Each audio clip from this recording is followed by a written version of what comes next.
"You don't belong here." The words cut through the lobby like a blade. Afternoon light spilled through floor-to-ceiling windows, catching the dust motes suspended in the air between them. "I've been doing this job 15 years. I know who belongs and who doesn't." Troy Kendrick stepped forward, his shadow swallowing the space between them. 6'3", 240 pounds of muscle packed into a black uniform. The radio on his belt crackled once, then went silent. The woman in front of him didn't move. She stood 5'6" in worn sneakers and a gray sweater, clutching a leather bag that had seen better days. No jewelry, no designer labels, nothing that announced money or power or position. Troy's hand drifted toward the cuffs on his belt. "Ma'am, I'm going to ask you one more time. Leave this building or I will remove you from this building."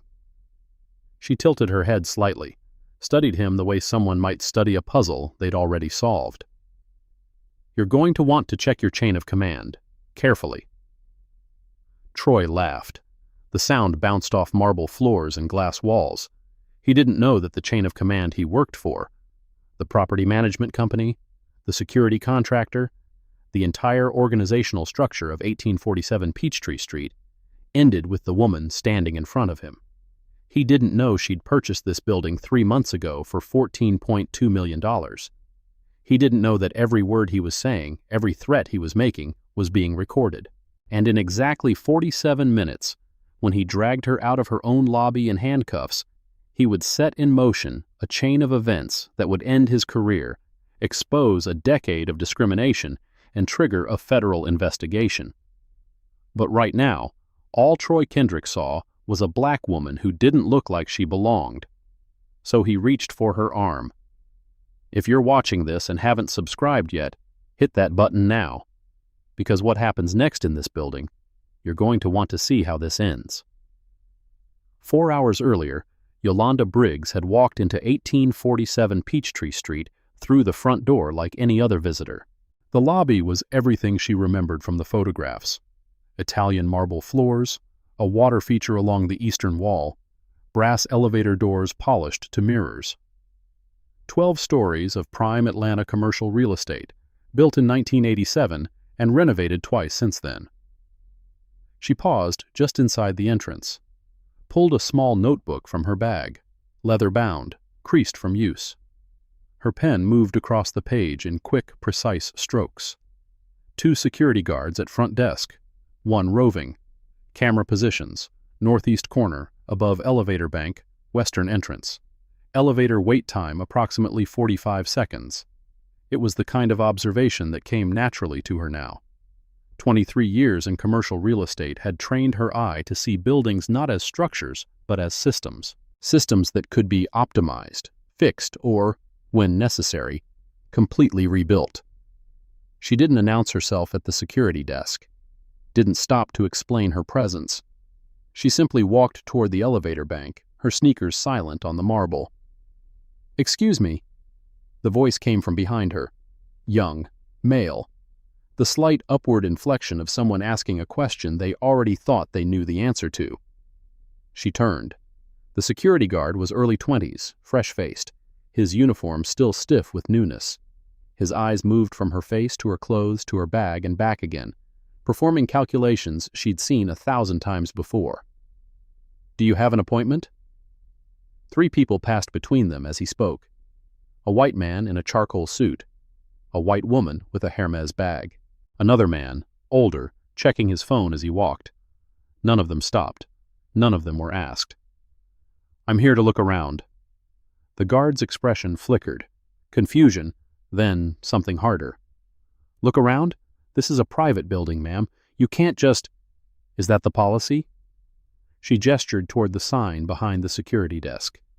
"Visitors welcome. Please sign in at desk." The guard followed her gesture. His jaw tightened. "I'm going to need to see some ID." "Am I required to show ID to walk through a building with a visitor's welcome sign?" He opened his mouth, closed it, looked toward the other guard at the desk, older, heavier, currently absorbed in his phone. "I just—" We've had some issues lately. Break-ins, you understand. I understand. She held his gaze for 3 seconds. Then she turned and walked toward the elevators. Behind her, she heard him mutter something into his radio. She didn't catch the words, but she caught the tone. Suspicious individual. Main lobby. Black female. The elevator arrived with a soft chime. The 8th floor was quiet. Yolanda stepped off the elevator into a hallway lined with office doors, half of them dark, the frosted glass panels revealing empty spaces beyond. For lease signs hung in 3 of the windows she could see from here. She walked slowly, taking her time. Her notebook came out again. Hallway carpet, stained near elevator bank, possibly water damage. Ceiling tiles, 2 missing, 1 cracked. HVAC system. Audible rattle from Unit 814. Electrical outlets. Several show scorch marks. These were the details that didn't make it into real estate listings. The small failures that accumulated over years of neglect, each one insignificant on its own, together forming a pattern of disinvestment. She knelt beside an outlet near Unit 812, examining the discoloration around the plate. "Can I help you?" The voice came from behind her, sharp, clipped, the kind of tone that turned questions into accusations. Yolanda stood, turned. The woman in front of her was mid-50s, blonde hair pulled back in a severe bun, wearing a red blazer that probably cost more than the monthly rent on any unit on this floor.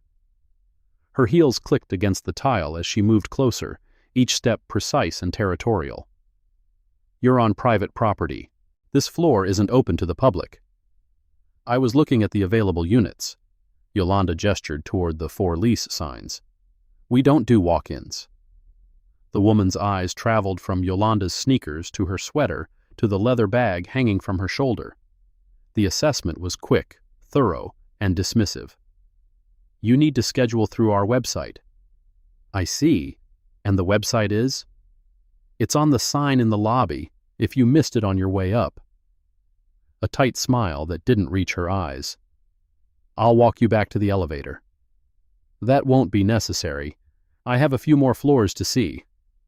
The woman's smile hardened. "I'm sorry, that's not possible. This building is managed by Seward Property Management, and I am the building manager. Unauthorized visitors are not permitted to wander unescorted." "Patricia Seward?" Something flickered in the woman's expression. Surprise, quickly masked. "That's right. And you are?" "Interested in the property." Patricia's phone was already in her hand, her thumb moving across the screen. "I'm afraid I'm going to have to ask you to leave. If you're genuinely interested in leasing space, you can contact our office during business hours." "This is business hours. Not for walk-ins." Behind Patricia, a door opened. A thin man in his 30s emerged, glasses too thick for his face, a nervous energy that seemed to vibrate off him in waves. He looked at Yolanda, then at Patricia, his expression calculating. "Problem?" he asked. "No problem, Miles. Just escorting an unauthorized visitor back to the lobby." The man, Miles, smiled. It wasn't a pleasant smile. "I can pull the access logs, see exactly when she came in, what doors she triggered, whether she bypassed any security protocols." "I entered through the main lobby at 2:04 p.m. Yolanda's voice was calm, unhurried. "The front door was unlocked and propped open by your cleaning staff. I walked straight to the elevator bank. No cards swiped, no protocols bypassed." Miles blinked. "That's very specific." "I pay attention." Patricia's phone was at her ear now. "Troy, I need you on 8. We have a situation." The word hung in the air. Situation. Not visitor. Not guest. Not person. A situation. Eek. Troy Kendrick took the stairs. It was faster than the elevator, and it gave him time to prepare. Patricia's voice had carried that particular edge, the one she used when she wanted a problem to disappear quickly and without complications. He pushed through the stairwell door onto the 8th floor, his boots heavy on the tile. The scene was exactly what he'd expected. Patricia standing rigid, arms crossed, that expression of barely contained fury she wore whenever someone challenged her authority. Miles hovering nearby, eager to be useful, and between them, a black woman in casual clothes who had apparently forgotten what building she was in. "Ma'am." He positioned himself between the woman and the elevator bank, blocking the most direct exit route. "You need to leave." "On what grounds?" Her voice was steady. Too steady. Most people got nervous when they saw him coming. The size, the uniform, the cuffs visible on his belt. This woman looked at him like she was taking notes. "This is private property. You're not authorized to be here. Have you issued a formal verbal warning as required by your posted trespass policy?" Troy felt his jaw tighten. "I'm telling you now, leave."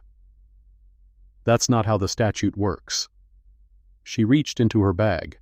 Troy's hand moved toward his belt, then stopped when she produced only a notebook. She flipped to a page covered in small, precise handwriting. Under OCGA, Section 16-7-21, you need to identify the property owner or authorized agent, state the specific area I'm prohibited from, and give me reasonable time to comply. You haven't done any of those things. I'm the head of security. That makes me authorized. To issue trespass warnings on behalf of the property owner? That would need to be documented in your contract. Is it? Troy looked at Patricia. Patricia looked at Miles. Miles looked at his phone. "I am the building manager." Patricia's voice had risen half an octave. "I'm authorized to ask anyone to leave. And I'm asking you, no, I'm telling you, to leave. Now." "Your name again?" "Patricia Seward." "And you're acting on behalf of the current property owner?" "Of course I am." "The current owner? As of 3 months ago?" Patricia's expression flickered. 3 months ago? There had been emails about a transfer, some corporate restructuring she hadn't paid much attention to. The old owners had sold to an investment group, something capital something. She'd never met anyone from the new ownership. They'd never reached out. "I don't know what game you're playing," Patricia said, "but it ends now. Troy." Troy stepped forward. His hand closed around the woman's wrist. The grip was harder than necessary. Troy knew it, and he didn't care. 15 years of dealing with trespassers, shoplifters, drunks, and troublemakers had taught him that the first moment of physical contact set the tone for everything that followed. Show strength immediately. Show that resistance was futile. "Let's go. The easy way or the hard way?" The woman didn't pull away, didn't flinch. She looked down at his hand wrapped around her wrist, then up at his face. "Don't touch me. Too late for that." He tightened his grip. "Move." "You are now committing battery under OCGA, Section 16-5-23.1. I am not resisting. I am documenting." "Document all you want." He pulled her toward the elevator. She didn't fight, didn't dig in her heels, didn't try to twist free. She walked with him, her arm limp in his grasp, her other hand steady at her side. But she didn't stop talking. "For the record, I am being physically removed from the 8th floor of 1847 Peachtree Street at approximately 3:47 p.m. on October 14th. The individual using force identifies himself as Troy. No badge number provided, no written trespass warning issued, no opportunity to comply voluntarily. Lady, you can recite the Constitution for all I care. You're leaving." The elevator doors opened. Troy shoved her inside. The motion was rougher than he intended, or maybe exactly as rough as he intended. She stumbled, caught herself on the handrail, said nothing. The doors closed. "Ground floor?" Troy said, punching the button. "Then out the door. And if I ever see you in this building again—" "You'll what?" He turned. She was standing in the corner of the elevator, rubbing her wrist where his grip had left marks. But her eyes weren't afraid. They were calculating. "Don't make threats you can't follow through on." Her voice was quiet. It rarely ends well. The elevator hummed around them. 12 floors, 11:10. Lady, I don't know who you think you are. You don't. She cut him off. That's the problem. The doors opened. The lobby was busier now. Late afternoon foot traffic streamed through the entrance, people heading out for the day, others arriving for evening meetings. A few heads turned as Troy marched the woman toward the front door, his hand still locked around her upper arm. Outside, 2 patrol cars sat at the curb. Troy felt a flush of satisfaction. Patricia had called ahead. Good. Let the cops deal with her. Let her explain her documentation to someone with actual authority. The glass doors slid open. The October air hit them, warm for Atlanta, humid, thick with the smell of exhaust and asphalt. Ma'am, step over here, please. The officer was mid-40s, sergeant stripes on his sleeve, a bearing that announced he'd seen everything and believed in nothing. His name tag read Haskell. Sergeant. Troy released the woman's arm finally. She was trespassing on 8, refused multiple requests to leave. Building manager had to call it in. That's so? Haskell's eyes moved to the woman. Want to tell me your side? She straightened her sweater, rolled her wrist once, twice, checking for damage. I'd like to file a complaint for battery and false imprisonment. I was never given a lawful trespass warning before being physically seized. Haskell's expression didn't change. That's not how this works. You were asked to leave, you didn't. That's trespass. Under OCGA Section 16-7-21, there are specific procedural requirements. I can cite them if you'd like. I know the law, ma'am. Then you know I'm right. Haskell glanced at Troy. Troy shrugged. She's been like this all day. Argumentative, disruptive, acting like she owns the place. Something flickered in the woman's expression. A micro-reaction, there and gone.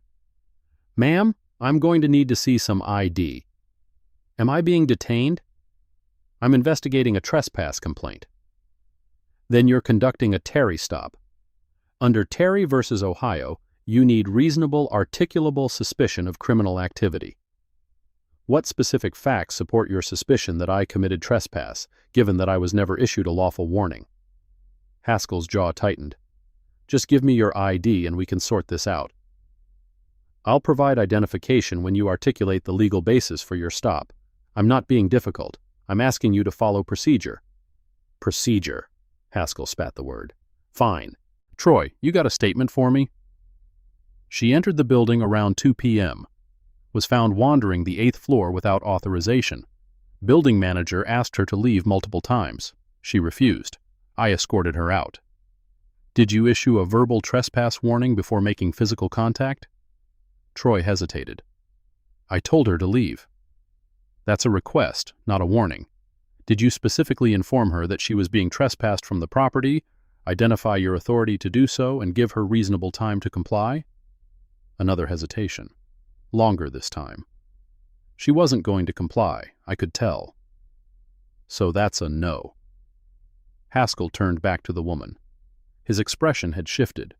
Still hostile, but now complicated by something else. Doubt, maybe, or just the calculation of a man who'd learned to recognize trouble. Ma'am, I'm going to ask you one more time. Show me some ID, or I'll have to detain you while we sort this out. On what charge? Obstruction. Obstruction of what? You haven't established that a crime occurred. You can't obstruct an investigation into a crime that hasn't been proven to exist. Haskell's hand moved to his cuffs. Ma'am. My name is Yolanda Briggs.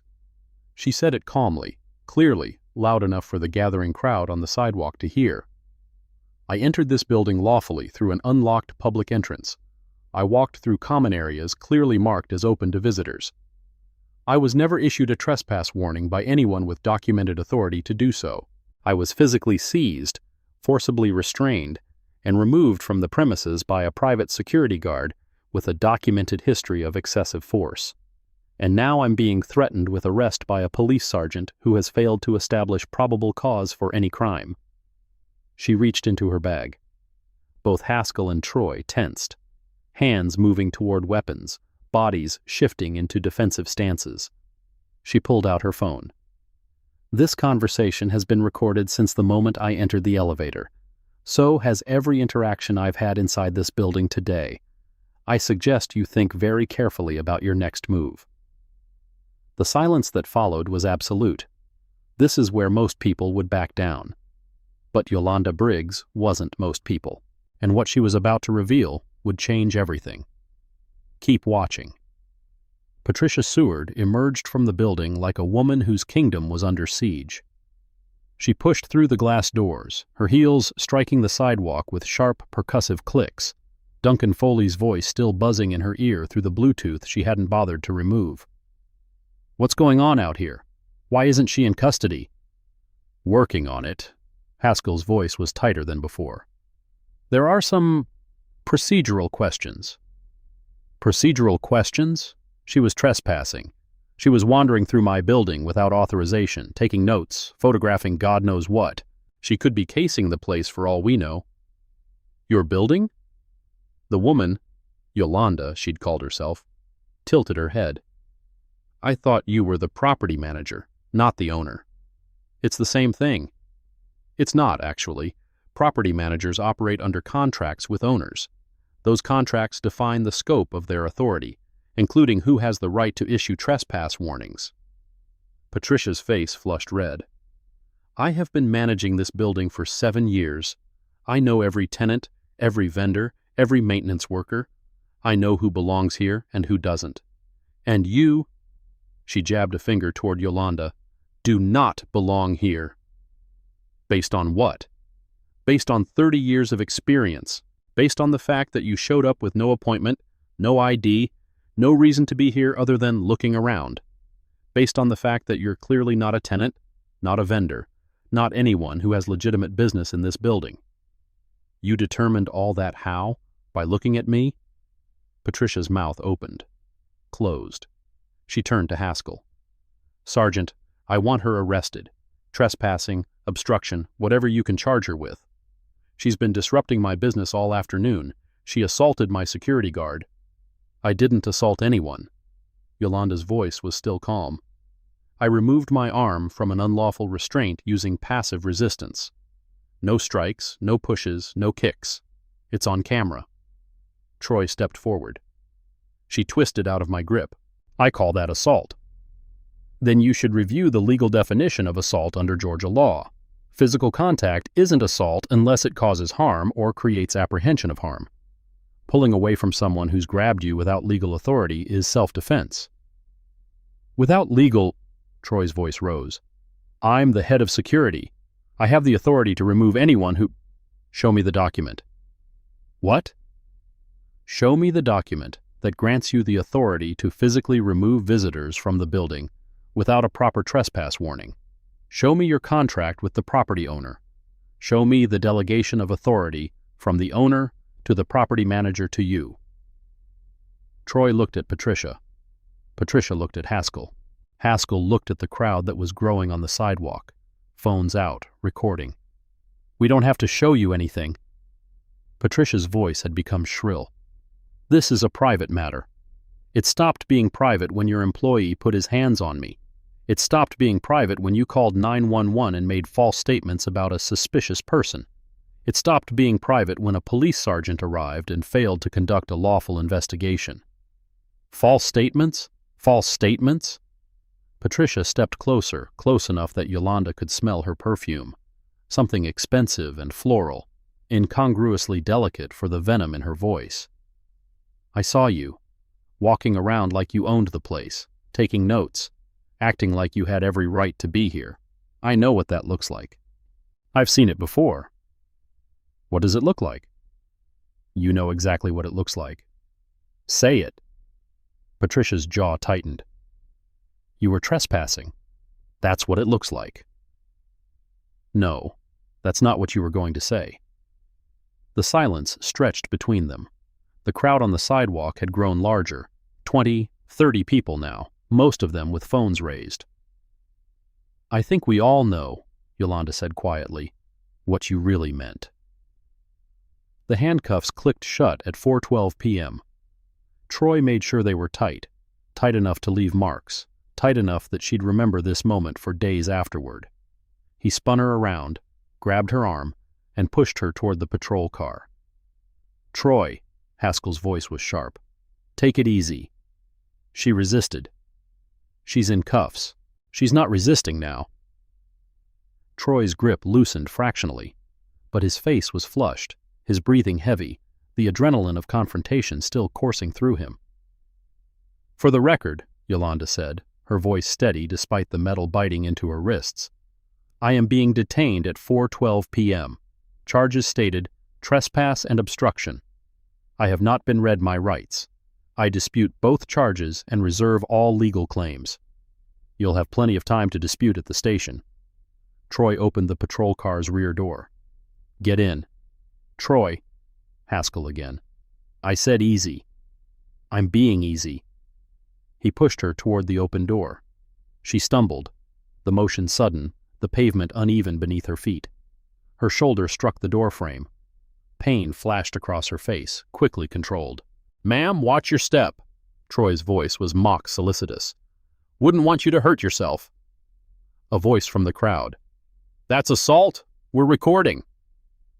Troy turned, scanning the faces behind the yellow tape a nearby officer had hastily erected. "Recording doesn't change anything. She's being detained for trespassing. Move along." "She didn't do anything wrong." "Sir, move along or you'll be joining her." Yolanda lowered herself into the patrol car's back seat. The plastic was hot from sitting in the afternoon sun. Her wrists throbbed where the cuffs pressed against bone. Through the window she could see Patricia watching from the building's entrance, arms crossed, expression triumphant. Miles stood beside her, phone in hand, recording his own footage. Troy leaned against the patrol car's hood, talking to Haskell in tones too low to hear. She closed her eyes. In her bag, now in police custody, her phone was still recording. It had captured everything. Troy's threats, Patricia's accusations, Haskell's failures, and the 17 minutes of footage from the 8th floor that would eventually make national news. But none of them knew that yet. And in her wallet, buried beneath business cards and receipts, was a warranty deed filed 3 months ago with the Fulton County Clerk's office. She was sitting in the back of a patrol car, handcuffed, charged with trespassing on her own property. The drive to the precinct took 11 minutes. Yolanda spent them in silence, watching the Atlanta skyline slide past through tinted windows. The officer driving, a young woman whose nameplate read Vasquez, kept glancing in the rearview mirror, her expression unreadable. "Ma'am, you okay back there?" "I'm fine." "Those cuffs too tight? I can adjust them." "They're fine." Vasquez nodded, said nothing else. At the station, the booking process was routine. Photographs, fingerprints, personal effects cataloged and sealed in plastic bags. Her phone, still recording, was powered down and logged as evidence. The detective who appeared 2 hours later was named Holbrook. Tired eyes, coffee-stained tie, the kind of weariness that came from 20 years of processing people through a system that never moved fast enough. Briggs. He dropped a file folder on the metal table between them. "Want to tell me what happened?" "I already gave a statement to Officer Vasquez during booking." "I'd like to hear it again." "Am I being charged?" "That depends on what you tell me." Yolanda leaned back in her chair. The metal was cold through her sweater. "I entered a building through an unlocked public entrance. I walked through common areas clearly marked as visitor accessible. I examined available commercial spaces for potential lease. I was confronted by the building manager, who assumed I didn't belong based on my appearance. Her security guard physically seized me without issuing a proper trespass warning. The police sergeant who responded failed to conduct a lawful investigation and detained me without probable cause. That's a very precise version of events. It's the accurate version."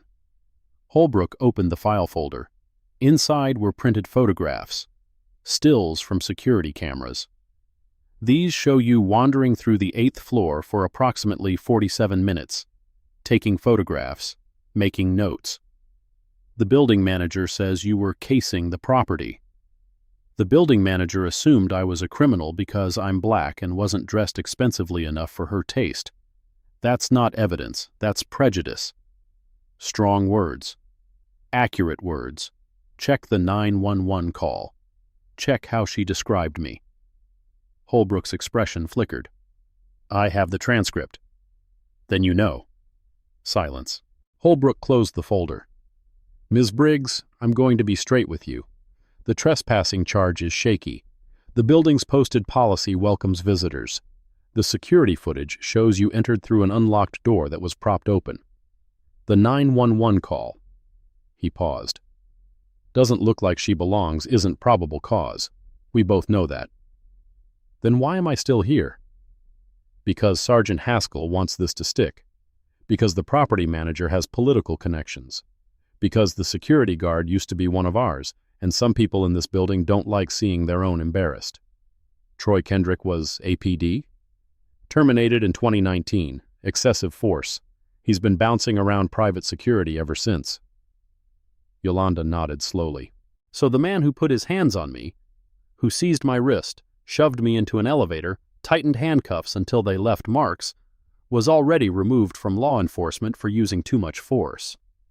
That's about the size of it. And the sergeant who let it happen? The one who's pushing to charge me? Holbrook's silence was its own answer. This conversation is over. Yolanda's voice was calm. I'm invoking my right to counsel. I won't be answering any more questions until I've spoken with my attorney. Fair enough. Holbrook stood. For what it's worth, Ms. Briggs, I don't think you did anything wrong. But what I think doesn't matter much in this building. He left. The door closed, and Yolanda Briggs sat alone in an interrogation room, waiting for a call that would change everything. The call came at 9:47 p.m. Tamara Giles arrived at the precinct 20 minutes later, 6'2" in heels, natural hair pulled back in a severe bun, wearing a charcoal suit that probably cost more than Haskell's monthly salary. She moved through the station like she owned it, ignoring the stares, the whispers, the barely concealed hostility. My client. Now. The desk sergeant looked up from his paperwork. She's in holding. You'll need to get her immediately, unless you want me to file a habeas corpus petition by midnight and name every officer involved in her unlawful detention, including you. 5 minutes later, Yolanda was in a private room with her attorney. They didn't read you Miranda. Tamara's voice was clipped, professional. They detained you for over 5 hours without formal charges. They seized your property without a warrant or consent. This is a civil rights case waiting to happen. I know.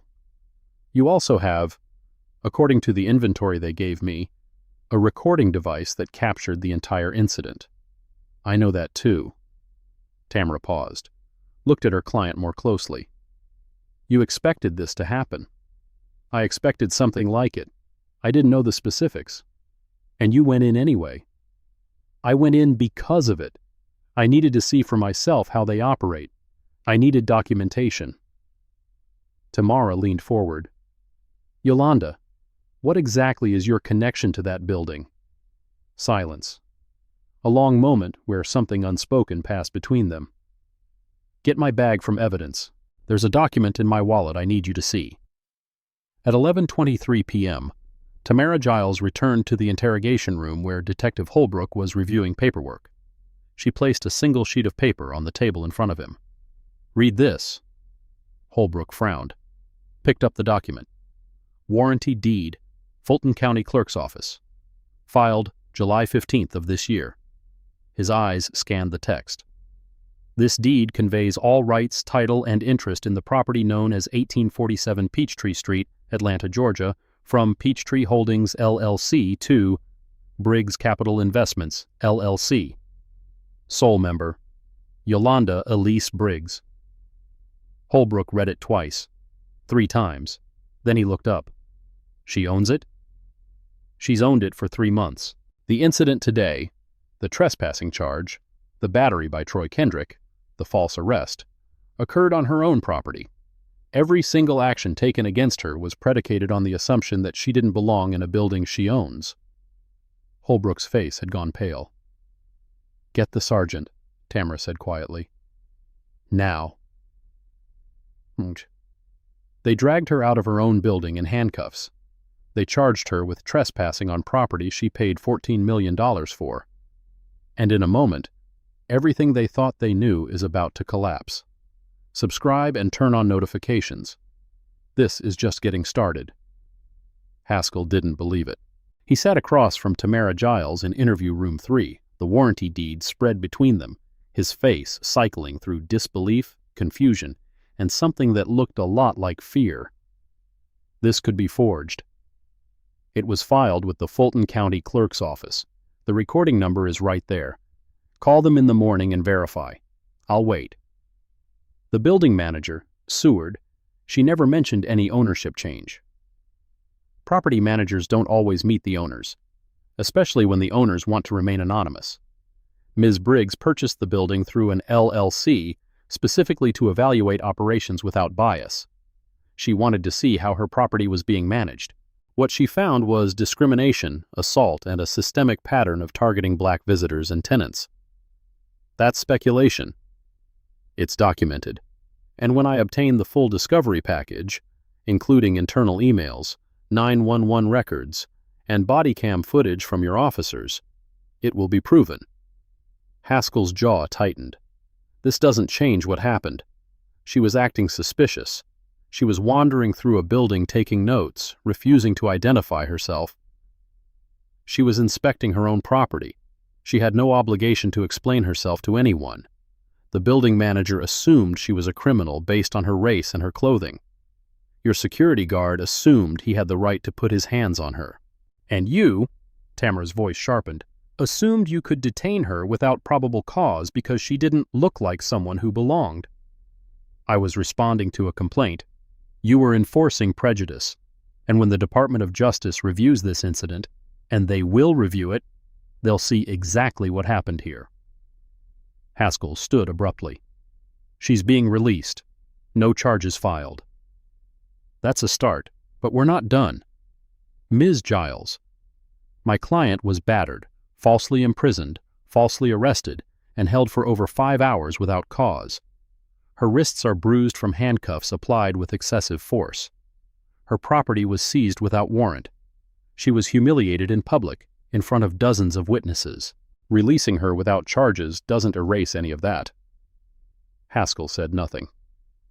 We'll be in touch.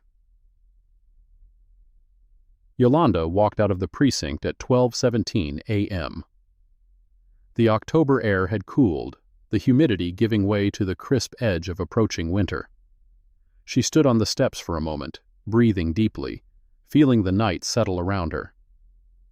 Tamara appeared beside her. You okay? I'm fine. That was something. Tamara shook her head slowly. In 15 years of practicing civil rights law, I've never seen anything quite like this. It's not over. No, it's not. Tamara handed her a card. I got a call while you were being processed out. A man named Cornelius Embry says he used to be a tenant at 1847 Peachtree. Says he has evidence of a pattern, years of targeted evictions, discriminatory lease practices, harassment of black-owned businesses. Yolanda took the card. I know the name. You do? He ran a tailor shop on the 6th floor. 15 years. They pushed him out last spring. Renovations. The renovations that never happened. The ones that never happen. It's always the same story. Tamara studied her client's face. You bought that building to stop them. I bought that building because someone had to. A car pulled up to the curb. Black sedan, tinted windows. Tamara's driver. Get some rest. We have a lot of work ahead of us. Yolanda nodded, but she didn't move toward the car. 3 months ago, when I closed on that property, I told myself I'd wait, build my case quietly. Document everything before making any moves. What changed? Today, seeing it happen to me, feeling Troy Kendrick's hand on my wrist, hearing Patricia Seward say she doesn't belong here, watching Haskell decide I was guilty before he knew anything about me. Yolanda turned to face her attorney. If they did that to me, to someone with resources, documentation, legal backup, what are they doing to people who don't have any of that? Tamara had no answer. We're not just building a case, Yolanda said. We're tearing down a system. Che. The footage arrived 3 days later. Tamara's office was on the 14th floor of a glass tower in Midtown, the kind of space that announced success without being ostentatious about it. She'd cleared her afternoon schedule, sent home her paralegal, closed the blinds. On her laptop, the bodycam footage from Troy Kendrick's uniform camera played in a continuous loop. Timestamp 16:08:22. Approaching subject on 8th floor hallway. The image was clear, high definition, damning. It showed Troy moving toward Yolanda with purpose, his body language aggressive from the first frame. It showed Patricia Seward standing behind him, arms crossed, expression cold. It showed Miles Ogden lurking near the stairwell, phone in hand, watching. Timestamp 16:12:47. Physical contact initiated. Troy's hand closed around Yolanda's wrist. She flinched, said something. The audio captured it clearly. Don't touch me. He didn't let go. Timestamp 16:12:49. Subject states, "You are now committing battery under OCGA Section 16-5-23.1. I am not resisting, I am documenting." Timestamp 16:12:52. Kendrick responds, "Document all you want." The footage continued, the forced march to the elevator, the shove that sent her stumbling against the handrail, the long descent to the lobby, then the gap. Timestamp 16:14:00. Timestamp 16:14:51. Footage resumes. 51 seconds missing. Tamara had noticed it immediately, had filed a secondary FOIA request with APD Internal Affairs, knowing they would have preserved the original. She'd received the complete version this morning. The missing 51 seconds showed Troy Kendrick tightening the handcuffs around Yolanda's wrists after she was already secured. It showed him leaning close, his lips near her ear, and it captured exactly what he said. "You people think you can walk in anywhere and act like you own the place. Not on my watch." You people. 2 words that would end a career. 2 words that would trigger a federal investigation. 2 words that someone, Miles Ogden, she suspected, had tried very hard to erase. But nothing was ever truly erased. Tamara paused the footage, reached for her phone. "Yolanda, I have it. All of it. Are you ready?" A long silence on the other end of the line. Then, "Set the meeting." The call came to Patricia Seward at 7:42 a.m. on a Tuesday. She was in her office on the 10th floor of 1847 Peachtree, reviewing lease agreements and sipping coffee that had already gone cold. The morning had been routine. Maintenance requests, tenant complaints, the usual small fires that came with managing 12 floors of commercial real estate. Her phone buzzed. Unknown number. Patricia Seward. "Ms. Seward, this is Tamara Giles, attorney for Yolanda Briggs. We need to discuss the events of October 14th. Patricia's hand tightened around the phone. "I have nothing to say to you."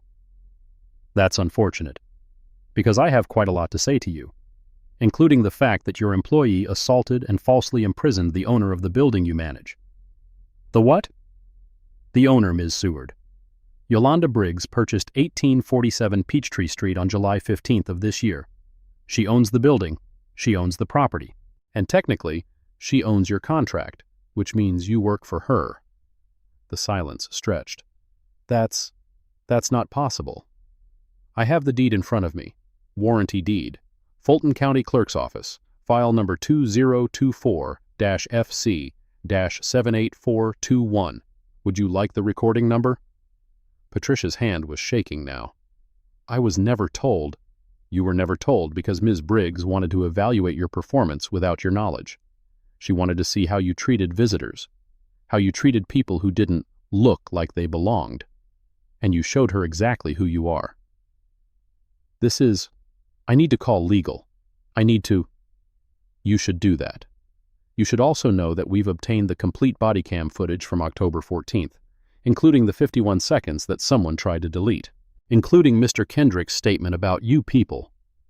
The line went dead. Patricia sat frozen, the phone still pressed to her ear. Through her window, she could see the Atlanta skyline stretching toward the horizon. The same view she'd enjoyed for 7 years.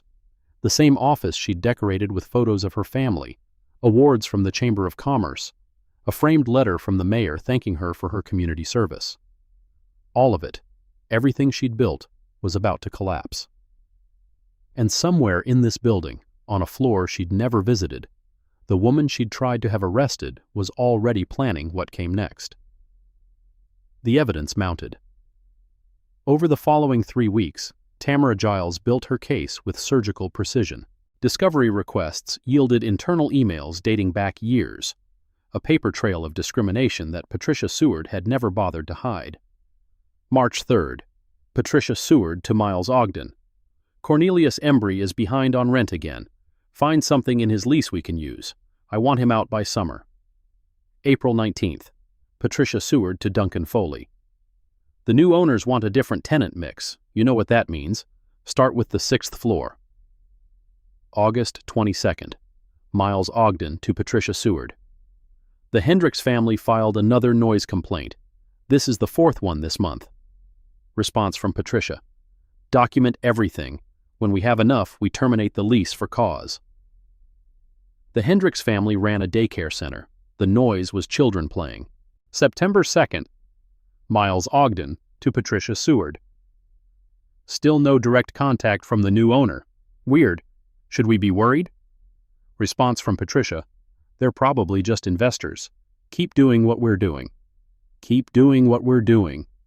The words echoed in Tamara's mind as she assembled the exhibits. Keep doing what we're doing. Keep pushing out black tenants. Keep finding pretexts for eviction. Keep looking the other way when security used excessive force. Keep treating anyone who didn't look right as a threat. It wasn't just Patricia. It was a system, a carefully maintained apparatus of exclusion that had operated for years without consequence. Until now. Cornelius Embry arrived at Tamara's office on a Thursday afternoon, carrying a banker's box filled with documents. He was 73 years old, hands steady despite his age, eyes sharp with the clarity of a man who had been waiting a long time for this moment. 15 years, he said, settling into the chair across from Tamara's desk. 15 years I ran my shop in that building. Built a business from nothing. Trained young people. Served the community. He opened the box. Inside were folders, organized by date. They started pressuring me in 2018. Small things at first, parking issues, maintenance delays, routine inspections that always found something wrong. Then the rent increases, 40% in 2 years. I complained, got told I could move if I didn't like it. He pulled out a folder. Inside were copies of emails, lease amendments, photographs. This one's from 2021. Building manager, woman before Seward, sent me a notice about unauthorized modifications. I'd hung a sign in my window, same sign I'd had for 12 years. Suddenly, it violated code. Another folder. This one's from 2022. They discovered that my unit wasn't zoned for my type of business. After 15 years, said I needed to apply for a variance. Variance application required a hearing. Hearing required a fee. Fee was $5,000. Tamara flipped through the documents. The pattern was unmistakable. How many other tenants experienced this? That I know of? 8. All black, all small businesses, all pushed out within a 3-year window. He pulled out a final folder. I kept records, names, dates, the excuses they used. I knew someone would need this eventually. You'll testify? Ms. Giles, I've been waiting 5 years to tell this story. You couldn't stop me if you tried. The city council hearing was scheduled for November 19th. It would be a public session, broadcast live on the city's website, covered by every local news outlet in Atlanta. Tamara had made sure of that. Sunlight, she'd learned long ago, was the best disinfectant. But first, there was work to do. The morning of the hearing, Yolanda stood in her new office on the 12th floor of 1847 Peachtree Street. The space had been empty when she bought the building, unused, neglected, the windows grimy with years of accumulated dust. She'd had it cleaned, had a desk brought in, a chair, a single lamp. Nothing else. Through the floor-to-ceiling windows, Atlanta spread out before her, the skyline she'd grown up watching from 10 blocks away. The city that had shaped her, challenged her, pushed her to become something more than anyone expected. Her phone buzzed. Tamara. They're trying to settle. Who? Seward Property Management, their insurance carrier. They're offering $2.5 million to make this go away. NDA required. No admission of wrongdoing. Yolanda watched the traffic flowing through the streets below. Tiny cars, tiny people, all of them moving through systems they barely understood, trusting that those systems would treat them fairly. No. Yolanda, I didn't buy this building for money.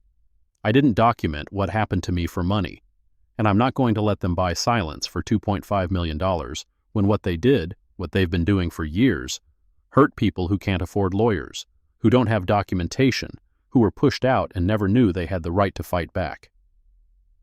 The hearing might not go the way we want. City councils are political. Half the members have relationships with the real estate industry. They might not. They might not what? Do the right thing? That's always the risk. But the alternative is letting them bury this, letting them write a check and pretend it never happened, letting the next Patricia Seward keep doing what they're doing because no one ever made them stop. Silence on the line. You're sure? I'm sure. Then we go forward.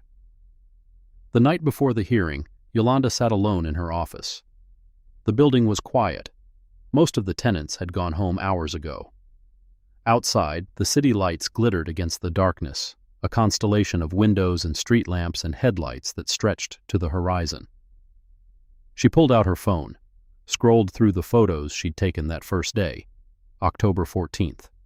The water-damaged carpet, the cracked ceiling tiles, the scorch marks around electrical outlets, small failures, accumulated neglect, the physical evidence of a building that had been treated as a resource to be extracted rather than a community to be served. Her inbox held 47 messages, mostly from former tenants who'd heard about the hearing and wanted to share their own experiences. Each one was a story. Each story was a wound. They raised my rent by 60% after my lease renewed, said it was market adjustment. When I couldn't pay, they evicted me within 30 days. My business had a fire inspection failure. The issues were in areas the building was responsible for maintaining. They blamed me anyway. I asked about wheelchair accessibility for my clients, got told there were no plans for improvements. 2 months later, I got a non-renewal notice. She closed the inbox, leaned back in her chair. In the morning, she would walk into a city council chamber and tell her story. She would present evidence that had taken weeks to compile. She would face questions from council members who might not want to hear the answers. And whatever happened, whether they won or lost, whether the system changed or protected itself, she would know that she'd tried, that she'd fought, that she hadn't let them buy her silence. Her phone buzzed again. A text from Tamara. Evidence packet delivered to all council members. Press credentials confirmed for 12 outlets. Witness list finalized. We're ready. Yolanda read the message twice. Then she turned off her phone, gathered her things, and walked out into the Atlanta night. Tomorrow, the world would know what happened at 1847 Peachtree Street. And nothing would ever be the same. The city council chamber filled slowly. By 8:47 a.m., 13 minutes before the scheduled start, every seat in the public gallery was taken. Overflow crowds gathered in the hallway outside, watching through glass doors, pressed against walls that hadn't seen this kind of attention since the last mayoral scandal. Yolanda arrived at 8:52. She wore a charcoal suit, simple, well-cut, professional without being ostentatious. Her hair was pulled back in a low bun. No jewelry except a thin gold watch that had belonged to her mother. Tamara Giles walked beside her, carrying a leather briefcase that contained 18 months of documentation compressed into 6 inches of paper. "They're all here," Tamara said quietly, nodding toward the defendant's table on the left side of the chamber. "Patricia, Troy, Duncan Foley. Even Miles Ogden, though he's got his own lawyer now." Yolanda looked. Patricia Seward sat rigid in her chair, her signature red blazer replaced by muted gray.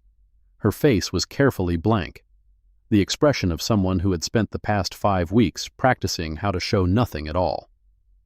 Troy Kendrick sat behind her, flanked by a thick-necked man in an ill-fitting suit.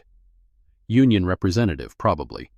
His arms were crossed, his jaw set, his eyes fixed on some point in the middle distance. Miles Ogden was furthest from the others, separated by an empty chair that seemed deliberate. His lawyer, young, nervous, clearly outmatched, kept leaning over to whisper things Miles ignored. And Duncan Foley, the attorney who had ordered Yolanda's removal over the phone, sat at the end of the row, his expression professionally neutral. He was the only one who met Yolanda's eyes as she entered. He looked away first. "Sergeant Haskell?" Yolanda asked. "Not here. IA has him on administrative leave. He's testifying in a separate proceeding next week." Convenient. Strategic. They're trying to separate his conduct from the rest of it, make him look like a bad apple instead of part of the system. Yolanda took her seat at the complainant's table. Through the windows behind the council dais, the Atlanta skyline caught the morning light, the same skyline she'd grown up watching, the same city that had shaped everything she'd become. At exactly 9 a.m., Chair Denise Lovell called the hearing to order. "This is a public hearing on complaint number 2024-CC-4471, filed by Ms. Yolanda Briggs against Seward Property Management, Troy Kendrick, and related parties." Chair Lovell was 63 years old, a former prosecutor who had won her counsel seat on a platform of police reform and community accountability. Her voice carried the weight of someone who had spent decades making herself heard in rooms that didn't want to listen. The complaint alleges assault, battery, false imprisonment, civil rights violations, and a pattern of discriminatory practices at the property located at 1847 Peachtree Street. "Ms. Giles, you may present your opening statement." Tamara rose.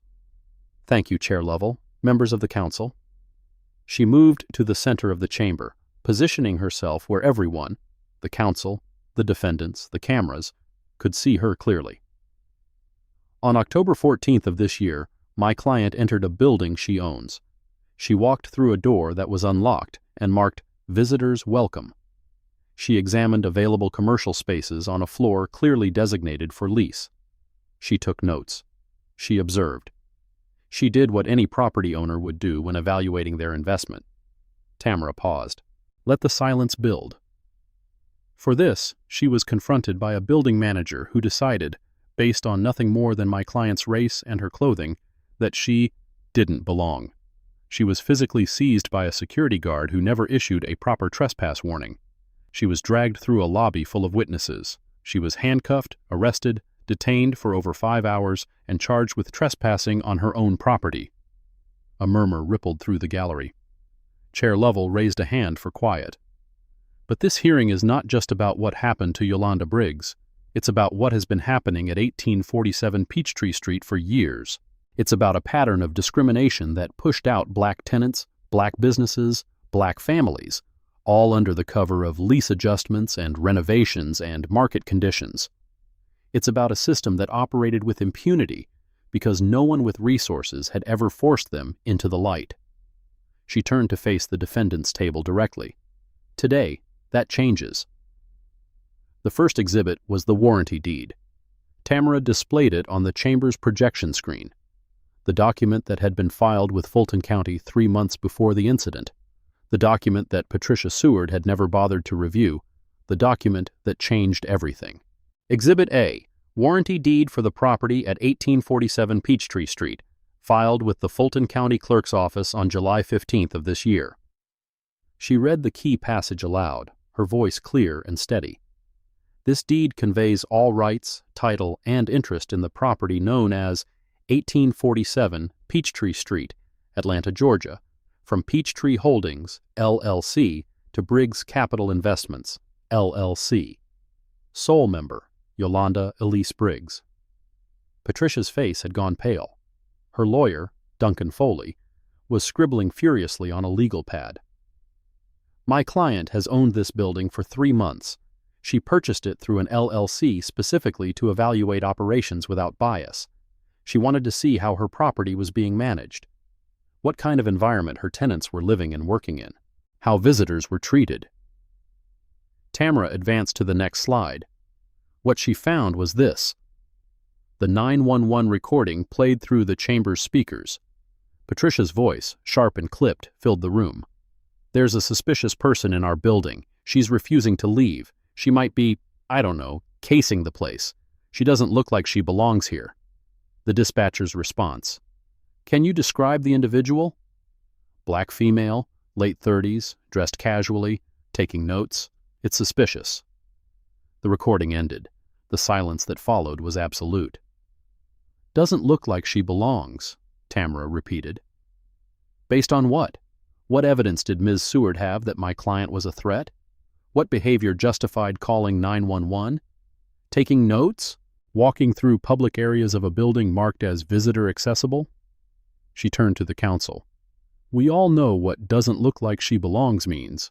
We all know what calculation was made in those few seconds between seeing my client and reaching for the phone. This wasn't about security. This wasn't about protecting the building. This was about one simple, ugly assumption. A black woman in casual clothes doesn't belong in a nice building. Duncan Foley rose. Objection. This is a procedural hearing, not a trial. Counsel is making inflammatory characterizations without foundation. Chair Lovell looked at him steadily. Mr. Foley, this is a public hearing on a civil rights complaint. Characterizations of discriminatory conduct are exactly what we're here to evaluate. Objection overruled. Continue, Ms. Giles. They called 911 on the owner of the building. They described her as suspicious because she was taking notes in a building she paid $14 million for. And it gets worse. Keep watching. The bodycam footage played next. The chamber fell silent as Troy Kendrick's camera captured every moment of the confrontation on the 8th floor. His approach, the aggressive body language, the hand closing around Yolanda's wrist. Don't touch me. Too late for that. Move. The forced march to the elevator, the shove against the handrail, the long descent to the lobby, then the gap. Tamara paused the footage. The original recording from Mr. Kendrick's body cam was 18 minutes and 42 seconds. The version initially provided to us through Discovery was 17 minutes and 51 seconds. 51 seconds are missing. She let that sink in. The gap occurs between timestamp 16:14:00 and 16:14:51. During that gap, my client was already in handcuffs. She was compliant. She was not resisting. And yet something happened that someone didn't want us to see. Objection. Duncan Foley was on his feet again. There's no evidence of deliberate tampering. Technical malfunctions occur. We obtained the complete version through a secondary FOIA request to APD Internal Affairs. Tamara continued, ignoring him. They had preserved the original file before any malfunction could affect it. She pressed play. The missing 51 seconds showed Troy tightening the handcuffs around Yolanda's wrists. Already secured, already compliant, already subdued. It showed him leaning close, his face inches from her ear. And it captured his voice, clear as a bell. You people think you can walk in anywhere and act like you own the place. Not on my watch. The chamber erupted. Voices overlapped. Gasps, muttered curses, someone shouting, "Did you hear that?" Chair Lovell banged her gavel repeatedly, calling for order, but the damage was done. Troy Kendrick's face had gone from defiant to ashen. His union rep was gripping his arm, whispering urgently, but Troy wasn't listening. He was staring at the screen where his own words had just condemned him. You people. 2 words that had ended careers. 2 words that federal courts had consistently held as evidence of discriminatory intent. 2 words that proved, beyond any doubt, that what happened to Yolanda Briggs wasn't a misunderstanding or a procedural error. It was prejudice, plain and simple. The pattern evidence came next. Tamara presented it systematically, building a case that went far beyond a single incident on a single afternoon. Emails spanning years, lease terminations that disproportionately affected black tenants, rent increases that drove out small businesses, renovations that never materialized, code violations that were selectively enforced. Exhibit C1. Email from Patricia Seward to Miles Ogden, dated March 3rd of this year. Subject line, tenant issue. The email appeared on screen. Cornelius Embry is behind on rent again. Find something in his lease we can use. I want him out by summer. Exhibit C2. Email from Patricia Seward to Duncan Foley, dated April 19th. Subject line, demographics. The new owners want a different tenant mix. You know what that means. Start with the 6th floor. A different tenant mix, Tamara repeated. For those unfamiliar with real estate euphemisms, that's code for removing black tenants. The 6th floor, where Mr. Embry's tailoring business was located, where 3 other black-owned businesses operated, became the target of a systematic campaign to force them out. She advanced to the next exhibit. Exhibit C3, internal memo from Seward Property Management, dated June 2nd. Subject, lease non-renewals. The memo listed 7 businesses, all black-owned, all on the 4th, 5th, and 6th floors, all scheduled for non-renewal due to building repositioning. Building repositioning, another euphemism, another excuse, another way to do what they've been doing for years without ever having to say what it really is. Cornelius Embry took the stand at 10:47 a.m. He walked slowly, deliberately, the banker's box of documents carried in his steady hands. At 73, he moved with the careful precision of someone who had learned not to waste motion. Mr. Embry, Tamara began, can you tell the council about your history with 1847 Peachtree Street? 15 years. His voice was deep, resonant, carrying easily in the chamber. I opened my tailoring shop on the 6th floor in 2009. Built it from nothing. 3 employees by the end. Trained 6 young people who went on to open their own businesses. Served clients from all over the city, including 3 city council members. He nodded toward the dais. Councilman Rhodes, I believe I made your wedding suit. A ripple of uncomfortable laughter moved through the gallery. When did you first notice problems with building management? 2018. Small things at first. My parking space got reassigned twice in 3 months. Maintenance requests started taking longer. A week, 2 weeks, sometimes a month. Then the inspections started. Inspections? Building management would send someone to check for code compliance. Always seemed to find something wrong. A sign I'd had for 12 years suddenly violated regulations. Storage in my back room was a fire hazard. Equipment I'd used without issue since day 1 needed certification. Were these issues ever raised before 2018? Never, not once in 9 years. Tamara nodded. What happened next? Rent increases, 40% over 2 years. I asked about it, got told it was market adjustment. But I talked to other tenants. The increases weren't across the board. Some people's rent stayed the same. Some went up 10-15%. But the businesses like mine, black-owned, small operations, we were getting hit hardest. And when you complained? Got told I could move if I didn't like it. Margot. Duncan Foley's cross-examination was aggressive from the first question. Mr. Embry, you were evicted for non-payment of rent, isn't that correct? Cornelius didn't flinch. I was evicted after a 40% rent increase that I couldn't afford. The non-payment was a symptom, not a cause. But you did fail to pay rent as required by your lease? I paid every month for 14 years. Then my rent went from $3,000 to $4,200, with no warning, no negotiation, no opportunity to discuss. Rent increases are standard business practice. Not increases like that, not all at once, and not just for certain tenants. Foley shifted tactics. You claim there was a pattern of discrimination. But you have no direct evidence of intent, do you? No emails mentioning race, No recordings of anyone using slurs.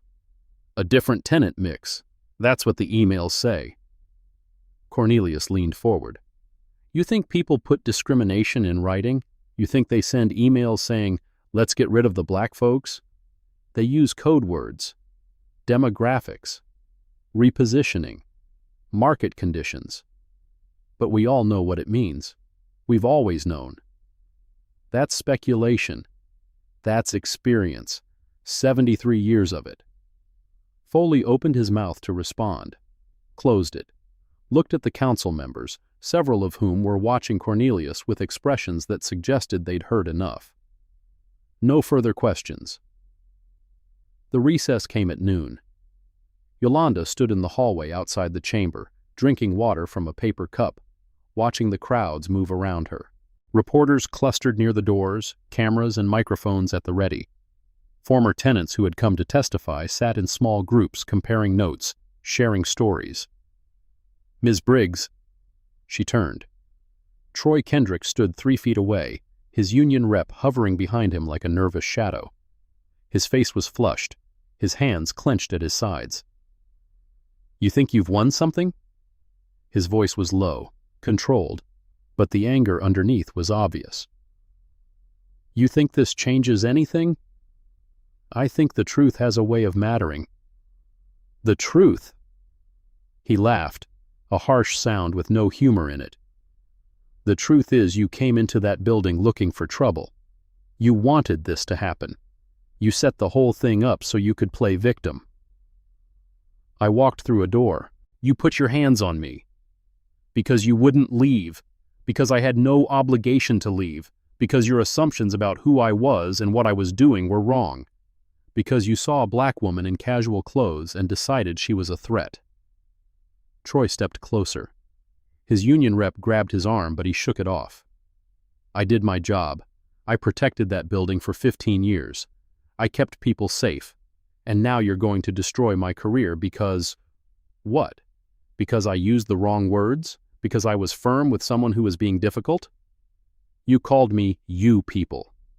I was frustrated. You tightened my handcuffs after I was already restrained. You were resisting. The footage shows otherwise. Troy's face had gone red. His hands were shaking. You don't know what it's like. Working security. Dealing with people who think the rules don't apply to them. I've seen everything. Shoplifters, con artists. People who will lie straight to your face and then sue you when you catch them. I've been stabbed doing this job. I have a right to protect myself. Not by assaulting innocent people. Not by assuming guilt based on skin color. I didn't. He lunged forward. His fist connected with the wall inches from Yolanda's head. A wild swing that might have been intentional, might have been frustration boiling over. She didn't flinch, didn't step back. Troy! His union rep was pulling him away now, both hands on his shoulders. Troy, stop! Stop! Security officers were converging from both directions. Reporters were shouting questions. Cameras were flashing. Troy stared at Yolanda, his chest heaving, his fist still pressed against the wall. This isn't over, he said. No, she agreed. It isn't. They led him away. He just swung at her. In a public building, with cameras everywhere. And this is the man they trusted to protect people at 1847 Peachtree Street. Subscribe now if you want to see how this ends, because it's about to get even more explosive. The afternoon session began with Patricia Seward on the stand. She had composed herself during the break, her gray blazer straightened, her hair smoothed, her expression carefully neutral. But something in her eyes betrayed her. Fear, maybe. Or the recognition that the walls she had built around herself were finally crumbling. Ms. Seward. Tamara approached slowly, deliberately. You were the building manager at 1847 Peachtree Street for 7 years. Is that correct? Yes. During that time, how many black-owned businesses were tenants in the building? Patricia glanced at Duncan Foley. He gave a tiny nod. I don't have those numbers in front of me. Let me help you. In 2017, According to your own records, there were 14 black-owned businesses in the building. By 2024, there were 3. Can you explain that decline? Market conditions. Businesses come and go. That's the nature of commercial real estate. Market conditions. Tamara produced a document from her briefcase. This is a summary of lease terminations at 1847 Peachtree between 2018 and 2024. 62% of terminated leases belong to black-owned businesses, even though black-owned businesses made up only 31% of total tenants. How do you explain that disparity? I don't set lease terms. That's corporate. You recommended terminations. You flagged tenants for non-renewal. You decided who got inspected and who didn't. Tamara held up another document. This is an email from you to Miles Ogden, dated March 3rd. Cornelius Embry is behind on rent again. Find something in his lease we can use. I want him out by summer. Does that sound like market conditions? Patricia's jaw tightened. Mr. Embry was a chronic late payer. He was late once in 14 years. Once. And that single late payment, which he made up within 2 weeks, triggered a campaign to force him out. Why? We had legitimate concerns. What concerns? His business was successful. His clients included public officials. He had never violated his lease. What legitimate concern could possibly justify targeting him? Silence. Ms. Seward, on October 14th, when you saw my client on the 8th floor, what made you think she didn't belong there? She was acting suspicious, taking notes, examining equipment, taking notes on available rental spaces, in a building where units were actively marketed for lease. What specifically made that suspicious? More silence. Let me help you. Tamara's voice hardened. In your 911 call, you described my client as black female, late 30s, dressed casually. You said she doesn't look like she belongs. Those were your words. So I'll ask again. What made her suspicious? What made her seem like she didn't belong? Was it the notes, the casual clothes, or was it something else? Patricia's face had gone white. I want to speak to my attorney. You're on the stand, Ms. Seward. You can speak to your attorney during a recess. Right now, you need to answer the question. Chair Lovell leaned forward. Ms. Seward, answer the question. The silence stretched. 5 seconds. 10. The chamber seemed to hold its breath.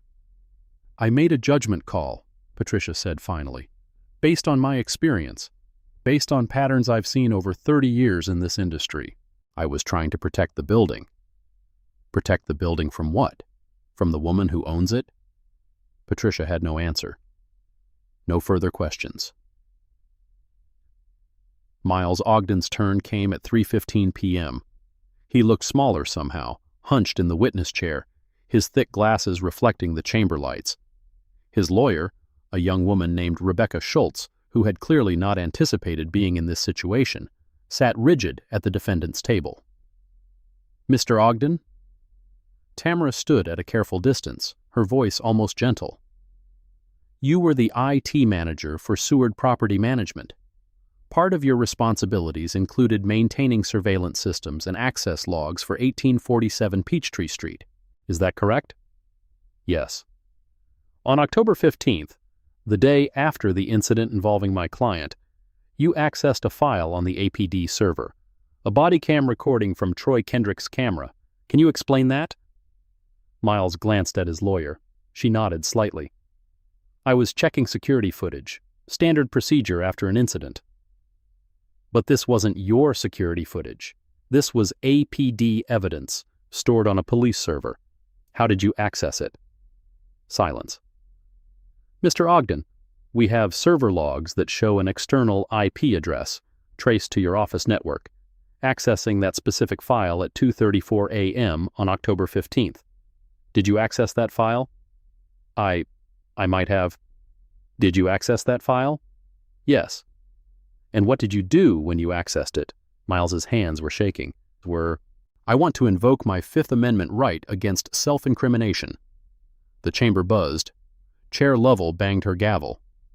Mr. Ogden, this is a civil hearing, not a criminal proceeding. The Fifth Amendment.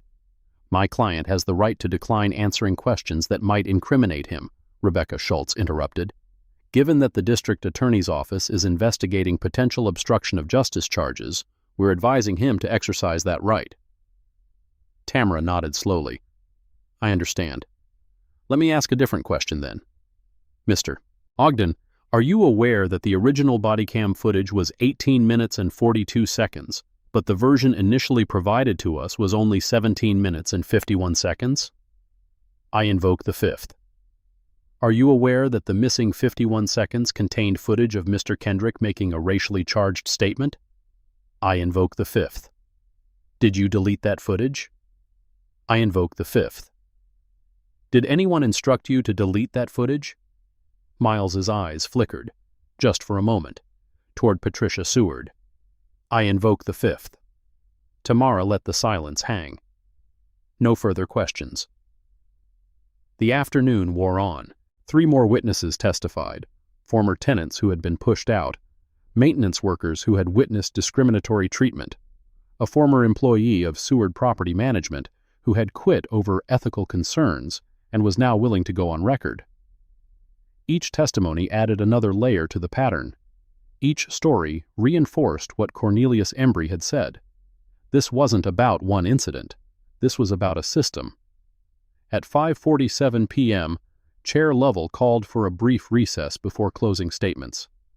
Yolanda stepped outside. The October evening was settling over Atlanta, the air cooling, the sky streaked with orange and purple.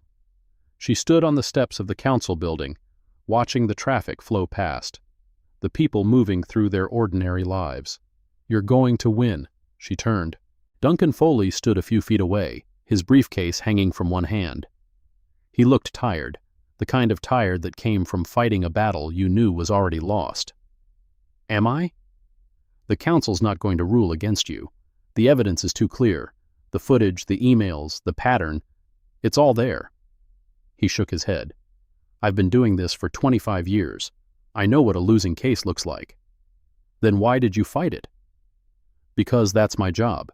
Because Patricia called me when it happened and said she needed legal cover. Because Troy was claiming he followed protocol and I had no reason to doubt him. He paused. Because I didn't bother to check. Didn't bother to check if I actually owned the building? The ownership records are public. I could have looked them up in 5 minutes. But Patricia was so certain, so absolutely convinced that you didn't belong there, that I took her word for it. I made the same assumption she did. Because I didn't look right. Duncan was quiet for a moment. I'm not going to apologize for doing my job, but I am going to say this. What happened to you was wrong.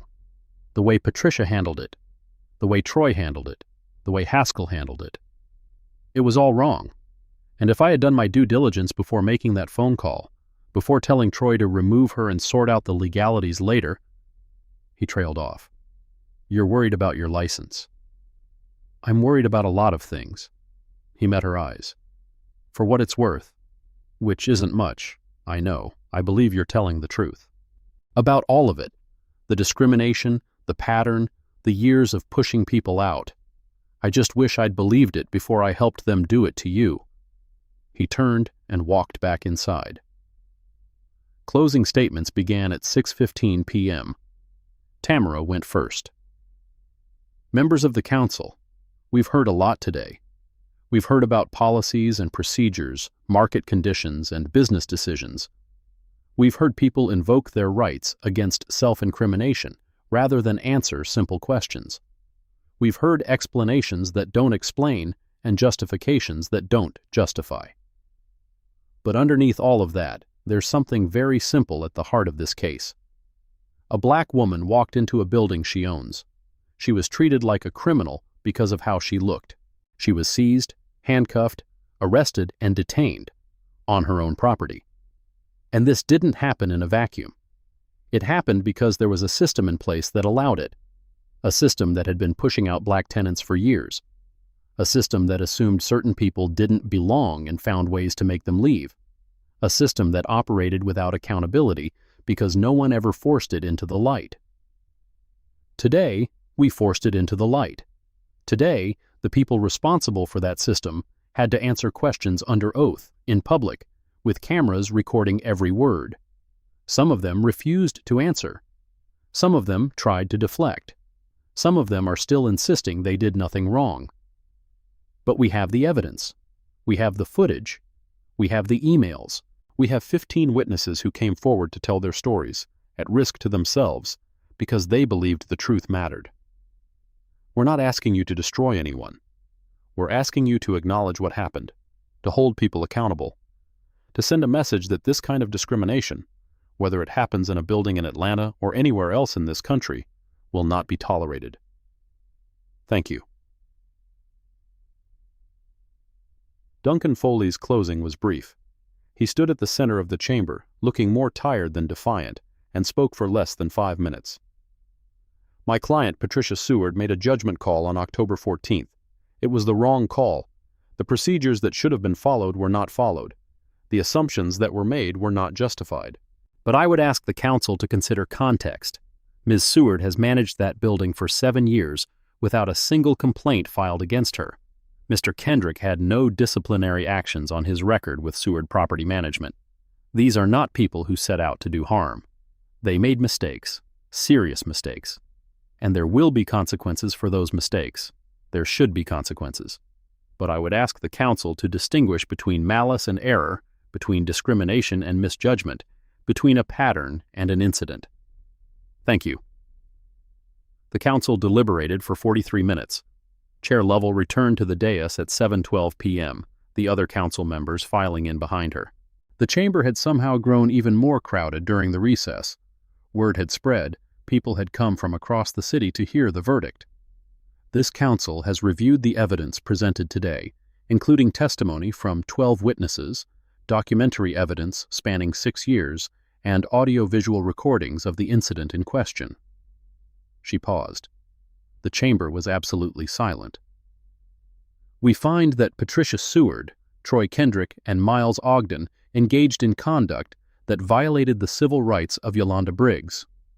We find that this conduct was part of a broader pattern of discriminatory practices at 1847 Peachtree Street, practices that disproportionately targeted black tenants and visitors over a period of at least 6 years. We find that the attempts to conceal evidence of this conduct, specifically the deletion of bodycam footage, constitute additional violations worthy of criminal referral. Patricia's head dropped. Troy's union rep was already pulling him toward the exit. This council recommends the following actions. 1. Troy Kendrick is hereby permanently barred from employment in any security capacity within the city of Atlanta. His conduct on October 14th, including physical assault, false imprisonment, and racial harassment, meets the threshold for criminal prosecution. We are referring this matter to the District Attorney's Office. 2. Patricia Seward is hereby permanently barred from employment in property management within the city of Atlanta. Her conduct, including initiating a false police report and directing discriminatory practices, also meets the threshold for criminal referral. 3. Miles Ogden's conduct in accessing and tampering with evidence is referred to both the District Attorney and the Georgia Bureau of Investigation for potential charges including obstruction of justice and computer crimes. 4. Seward Property Management is hereby placed on the city's debarment list, prohibited from managing any city-owned or city-contracted properties for a period of 10 years. 5. This council formally apologizes to Ms. Yolanda Briggs for the failures of city personnel, specifically Sergeant Boyd Haskell, in responding to the incident. The conduct of APD officers involved is already under review by Internal Affairs, and we expect appropriate accountability. 6. We are recommending that the Department of Justice open a pattern or practice investigation into the operations at 1847 Peachtree Street to determine whether federal fair housing violations occurred. Chair Lovell looked directly at Yolanda. Ms. Briggs, what happened to you should never have happened. The system that allowed it should never have existed. On behalf of this council, I offer you our commitment that we will do everything in our power to ensure it doesn't happen again. The aftermath unfolded over weeks. Troy Kendrick was arrested 3 days after the hearing. The charges: assault and battery, false imprisonment, and civil rights violations under Georgia law. His bail was set at $50,000. His union posted it within hours, but the damage was done. His face was on every news channel in Atlanta. His words, "You people," had become a symbol. Patricia Seward resigned before she could be fired. The settlement she negotiated included a non-disclosure agreement that prevented her from discussing the case publicly, but it didn't include any admission of wrongdoing. She moved to Florida a month later. No one heard from her again. Miles Ogden pleaded guilty to obstruction of justice. His sentence: 2 years probation, 500 hours of community service, and a permanent ban from employment in any technology or security field. He cried during sentencing. The judge was unmoved. Sergeant Haskell's internal affairs investigation concluded with sustained findings on 3 of 5 complaints. He was demoted to patrol officer. He filed an appeal that was still pending 6 months later.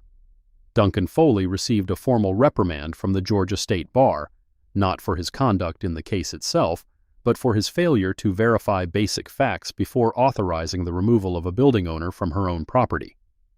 He took a leave of absence from his firm. Rumor said he was considering retirement. And Seward Property Management ceased to exist. The company dissolved in January, its assets liquidated, its remaining contracts transferred to other management firms. The lawsuits, 7 of them now, filed by Cornelius Embry and 6 other former tenants, were consolidated into a single action. The insurance company settled for an undisclosed amount. The money wouldn't bring back lost businesses or stolen years. But it was something. The system tried to bury her. They called 911, they deleted footage, they filed false charges, and now they're facing federal investigation, criminal prosecution, and the end of their careers. This is what accountability looks like. If you're still watching, make sure you're subscribed, because this story isn't over yet. 3 months after the hearing, Yolanda stood in the lobby of 1847 Peachtree Street. The building looked different now. Not physically. The marble floors were the same. The water feature still burbled against the eastern wall. The brass elevator doors still gleamed. But something had shifted. The energy, the atmosphere, the sense of who belonged and who didn't. A new sign hung above the security desk. Briggs Capital Investments, Community First Development. The security guards were different too. New uniforms, new faces, new training. No one asked for ID at the door. No one made assumptions about who belonged. The posted policy had been rewritten, reviewed by Tamara's team, approved by a community advisory board that included former tenants. Cornelius Embry's tailoring shop had reopened on the 6th floor, the same space he'd been pushed out of 18 months earlier. His sign hung in the window, the same sign that had once been deemed a code violation. "Ms. Briggs." She turned. Cornelius stood near the elevator bank, a measuring tape draped around his neck, the uniform of his profession. "Mr. Embry, I wanted to thank you, again." He shook his head slowly. 15 years I worked in this building, got pushed out like I was nothing, and now I'm back. Because someone finally cared enough to do something. You did something. You kept records. You testified. You refused to let them erase what happened. I kept records because I was angry. I testified because you gave me the chance. He paused. But you bought a building for $14 million just to prove a point. That's something different. It wasn't to prove a point. It was to make change. Same thing, isn't it? Just more expensive. She laughed. It felt good to laugh. It had been months since anything felt good. The DOJ investigation started last week, she said. They're looking at all of Seward's properties, not just this one. I heard. It's going to take years. Years, maybe 5, maybe more. You going to see it through? She looked around the lobby. The people moving through, tenants and visitors and delivery workers and everyone else who had a right to be there. the building she owned, the community she was trying to protect. I'm going to see it through. That evening, Yolanda sat in her office on the 12th floor. The city spread out below her, glittering with lights, alive with motion. The same skyline she'd watched her entire life. The same buildings, the same streets, the same patterns of power and exclusion that had shaped everything she knew. But something was different now. Something had shifted. Her phone buzzed. Tamara. The Department of Justice just opened a pattern or practice investigation into Seward property management. They're looking at fair housing violations across all their properties in Georgia. Your case triggered it. How long will that take? Years. Maybe 3, maybe 5. These things move slowly. But they move. They move. Yolanda ended the call, set the phone on her desk, looked out at the city. In her inbox, 47 messages waited. Former tenants, community organizers, journalists, lawyers from other cities who had heard about what happened and wanted to discuss similar cases in their own jurisdictions. One email stood out, from a name she didn't recognize. Subject line: confidential, information about building purchase. She opened it. Ms. Briggs, I have information about the circumstances surrounding your purchase of 1847 Peachtree Street. There are aspects of the original sale that were not disclosed to you. I cannot share details via email, but I believe you should know the truth about why the previous owners were so willing to sell. If you're interested, respond to this address. I'll contact you with secure arrangements. A friend, Yolanda, read the message twice, 3 times. Then she closed her laptop and looked out at the city. Outside, Atlanta hummed with its ordinary life. Traffic and sirens and voices and music, the endless rhythm of a city that never stopped moving. But somewhere in that city, someone knew something about her building, about why she'd been able to buy it, about secrets that the previous owners had been willing to bury. And somewhere else, in a precinct office, in a boardroom, in all the shadowed places where power protected itself, people were watching her. She could feel it. The same instinct that had told her to record everything that day in October. The same awareness that had kept her calm when Troy Kendrick grabbed her wrist. This wasn't over. It was just beginning. The call came at midnight. Yolanda was still in her office, still reviewing documents, still trying to make sense of the anonymous email. Her phone lit up with an unknown number. She answered. Ms. Briggs. The voice was male, older, carefully modulated to reveal nothing. We need to talk. Who is this? Someone who wants to help you, and someone who wants to warn you. Warn me about what? About what you've started, about the people you've made uncomfortable, about what they're willing to do to make you stop. Yolanda's hand tightened on the phone. I'm listening. Not on the phone. We meet in person or not at all. Tomorrow, 6 p.m. There's a coffee shop on Edgewood Avenue. Caffeine Dreams. Back booth. Come alone. Why should I trust you? You shouldn't, but you should hear what I have to say. A pause. You bought that building because you wanted to change things. Noble, but you don't know everything about why it was for sale. You don't know who wanted you to buy it, and you don't know who's been watching you ever since. The line went dead. Yolanda stared at the phone in her hand. Then she pulled up the anonymous email again. Read it one more time. There are aspects of the original sale that were not disclosed to you. I believe you should know the truth. She thought about calling Tamara, thought about calling the police, thought about all the sensible, careful things a sensible, careful person would do.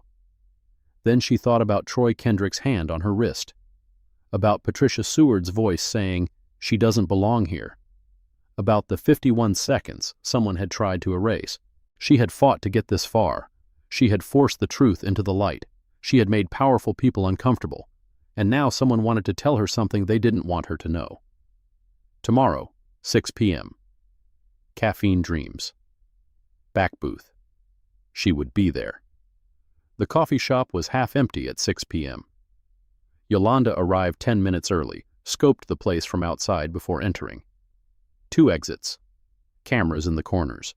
Maybe 20 people inside, most of them students with laptops, oblivious to anything beyond their screens. She took the back booth as instructed, ordered black coffee she didn't plan to drink, waited. At 6:07, a man slid into the seat across from her. He was 60-something, white, unremarkable in every visible way. Gray suit, no tie, thinning hair, forgettable face, the kind of man who could walk through a crowd and leave no impression at all. "Ms. Briggs, you have my attention." He didn't introduce himself, didn't offer a handshake or a business card, just folded his hands on the table and spoke.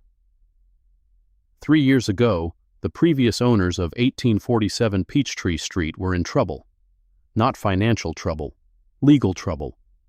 A federal investigation into fair housing violations that had been building for years.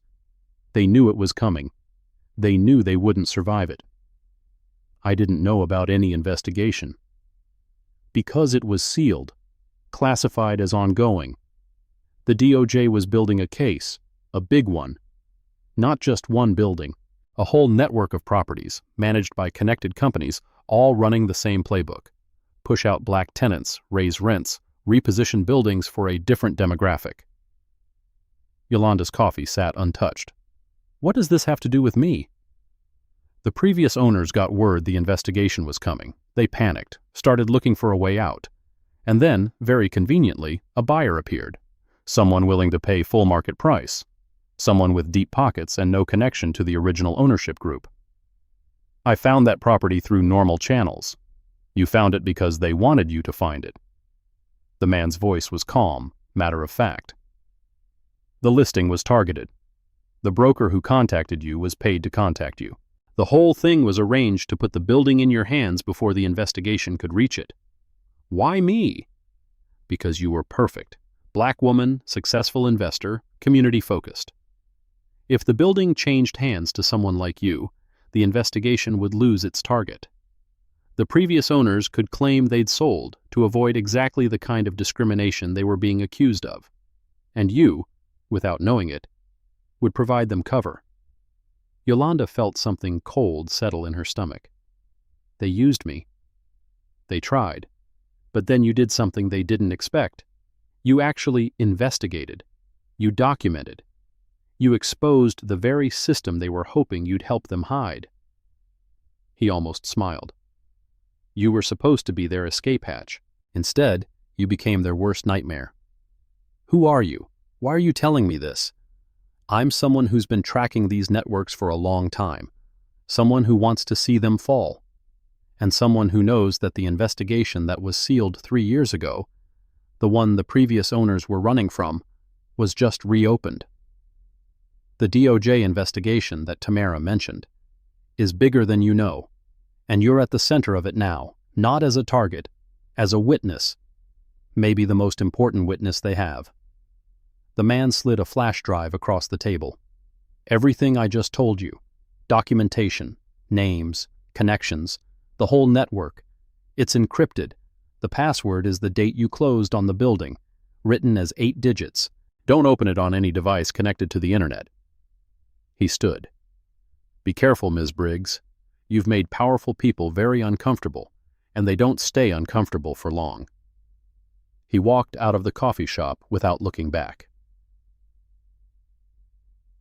Yolanda sat in the booth for a long time after he left.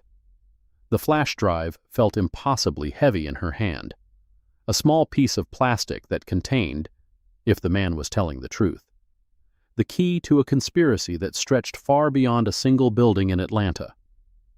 She thought about what he'd said, that she'd been chosen, that the sale had been arranged, that everything she thought she'd accomplished on her own had actually been orchestrated by people trying to escape accountability. But then she thought about what had happened since, the confrontation with Troy, the hearing, the evidence she'd gathered, the changes she'd made. They might have chosen her, but they hadn't controlled her. They hadn't predicted what she would do once she owned that building. They hadn't anticipated that she would walk through it herself, unannounced, and force them to show exactly who they were. She put the flash drive in her bag, left money on the table for the untouched coffee, walked out into the Atlanta evening. Her phone buzzed. Tamara. We need to talk. The DOJ just contacted me. They want to interview you next week, not as a witness in your own case, as a cooperating witness in a larger investigation. I know. You know? How do you? I'll explain when I see you. Tomorrow morning, your office. She ended the call. She ended, looked up at the skyline, her city, the place she'd spent her whole life learning to navigate. The building at 1847 Peachtree was visible from here, 12 stories of glass and steel lit up against the darkening sky. Her building, the building that was supposed to help criminals escape justice, but had instead become the instrument of their exposure. She thought about the man in the coffee shop, about the flash drive in her bag, about the investigation that was just beginning. This wasn't the ending she'd imagined. It wasn't the clean victory she'd hoped for when she bought that building. It was messier, bigger, more complicated than anything she'd anticipated. But it was also more important. She wasn't just fighting for herself anymore. She was fighting for everyone who had ever been told they didn't belong, everyone who had been pushed out, shut down, made to feel like they didn't deserve to take up space. And she wasn't going to stop. 1 week later, Yolanda sat in a conference room in the federal building downtown. Across the table, 2 DOJ attorneys reviewed documents while a court reporter prepared to transcribe. Tamara sat beside her, legal pad open, ready to intervene if necessary. Ms. Briggs. The lead attorney, a black woman in her 50s named Patricia Wells, looked up from her papers. Thank you for agreeing to cooperate with this investigation. I want to be clear about what we're asking. We're not investigating you. We're investigating a network of property management companies that we believe have been engaging in systematic fair housing violations for at least a decade. I understand. Your building, 1847 Peachtree Street, appears to have been one node in that network. The previous ownership group, Peachtree Holdings LLC, was connected to at least 17 other properties across Georgia, Alabama, and Florida. All of them showed similar patterns: black tenants pushed out, leases manipulated, communities dismantled. How long have you known about this? Our investigation began 5 years ago. We were building a case against the primary actors when the ownership of 1847 Peachtree suddenly transferred to you. And you thought I was part of it? We considered the possibility, but your conduct since the purchase has been instructive. Wells almost smiled. You could have operated quietly, collected rent, maintained the status quo. Instead, you deliberately exposed the very system we were trying to prosecute. I didn't know about your investigation. No, you didn't. And that's what convinced us you weren't involved. You did what we've been trying to do for years, force these practices into the light, without any coordination with our office.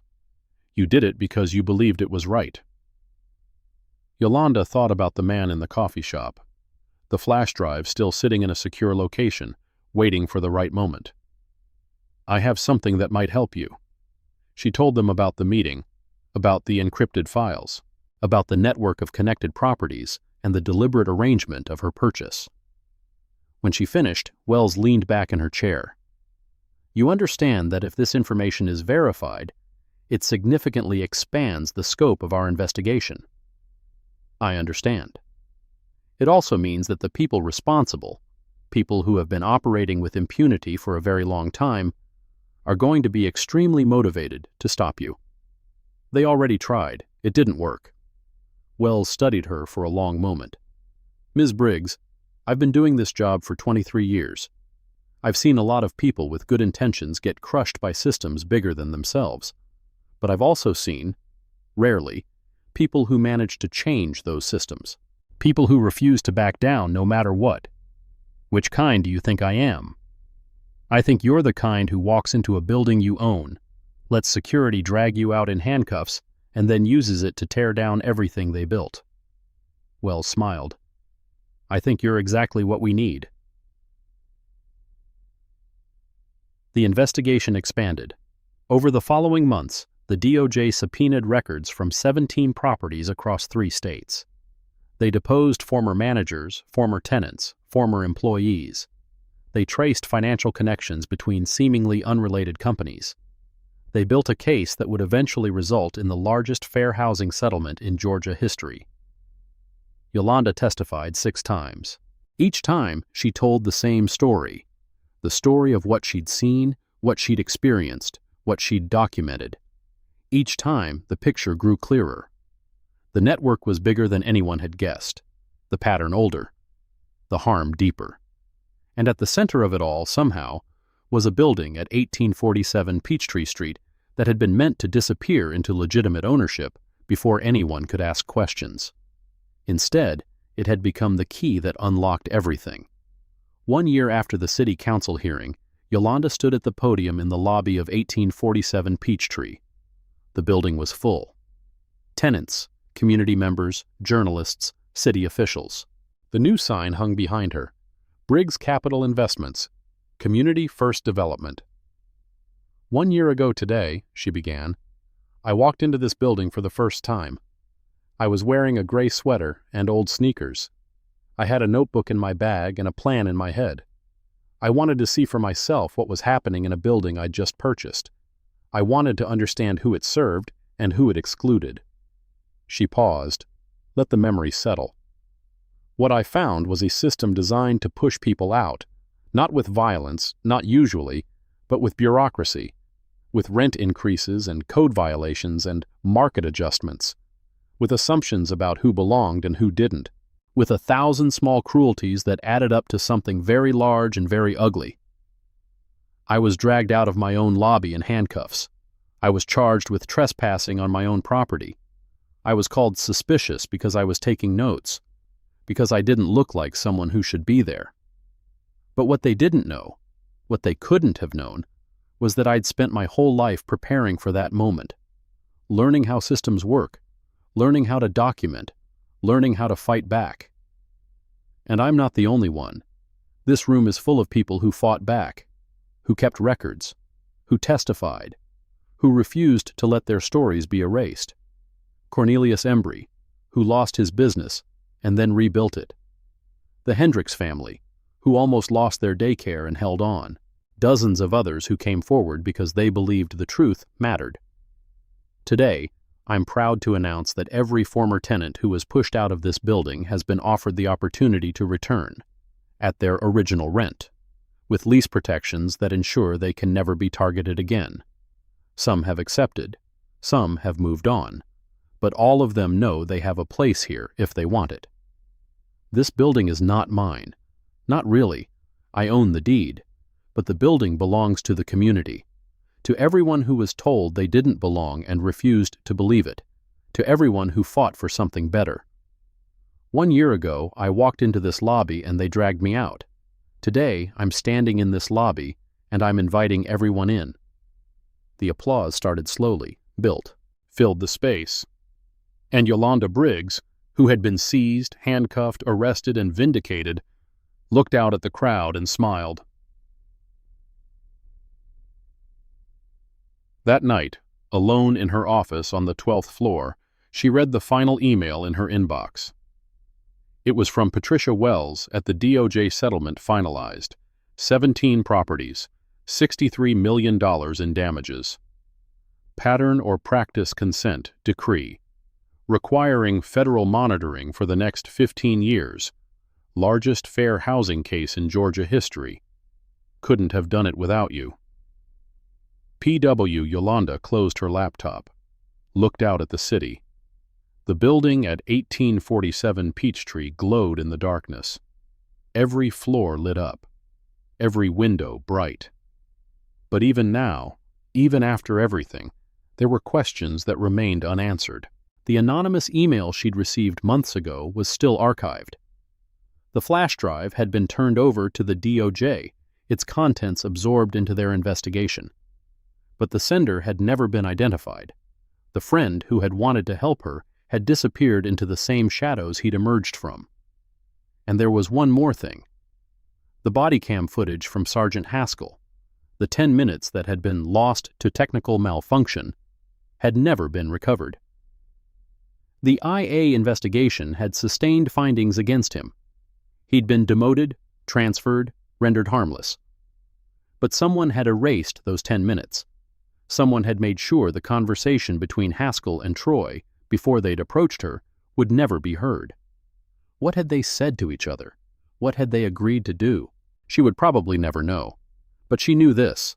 The system that had tried to destroy her was badly damaged. Not destroyed. Systems like that were never fully destroyed, but weakened, exposed, forced to operate in the light instead of the shadows. And she knew one more thing. She wasn't finished. The stinger came 3 days later. Yolanda was leaving the building, heading home after a long day, when her phone rang.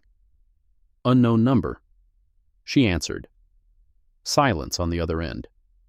Then a voice. Familiar, but she couldn't place it immediately. You think you've won? Who is this? You think exposing a few managers, settling a few lawsuits, changes anything? The system isn't broken. The system worked exactly as designed. It removed the people it was supposed to remove. It protected the people it was supposed to protect. And when you got in the way, it adapted. Sergeant Haskell? Silence. Then, the people who built that system are still out there. The people who paid for it. The developers who got rich while black families lost their homes. The investors who funded the whole operation. You think Patricia Seward was in charge? She was hired. Disposable. A face to take the fall. Yolanda's hand tightened on the phone. Why are you calling me? Because I want you to know what's coming. The DOJ thinks they've won. The city thinks they've cleaned house. But the people at the top, the real power, they're not worried. They're annoyed. And annoyed people do things. Is that a threat? It's information, free of charge. What you do with it is up to you. A pause. You asked what was on those missing 10 minutes of footage. You want to know what Troy and I talked about before we approached you? Yes. We talked about how to make it look clean, how to get rid of you without creating a mess, how to make sure you looked like the problem so no one would ask questions about the building. You planned it. We followed orders, from people who are still giving orders, from people who are already planning their next move. The line went dead. Yolanda stood on the sidewalk, the phone pressed to her ear, the Atlanta night humming around her. She thought about what Haskell had said, about orders, about people at the top, about a system that adapted when it was threatened.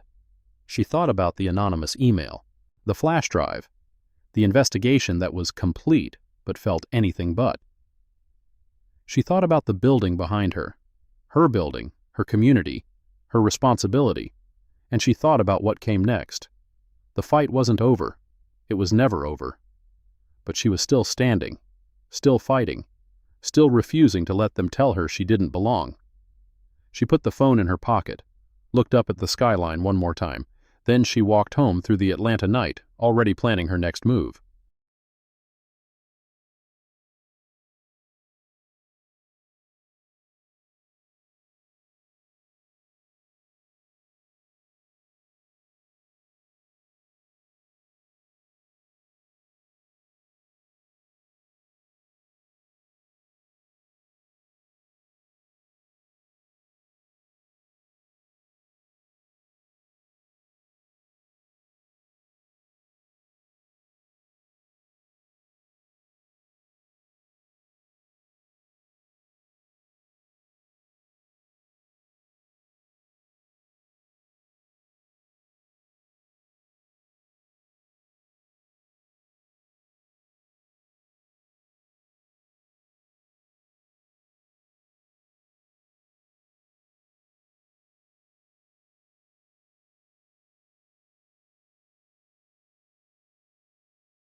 Thank you for taking the time to watch this video today.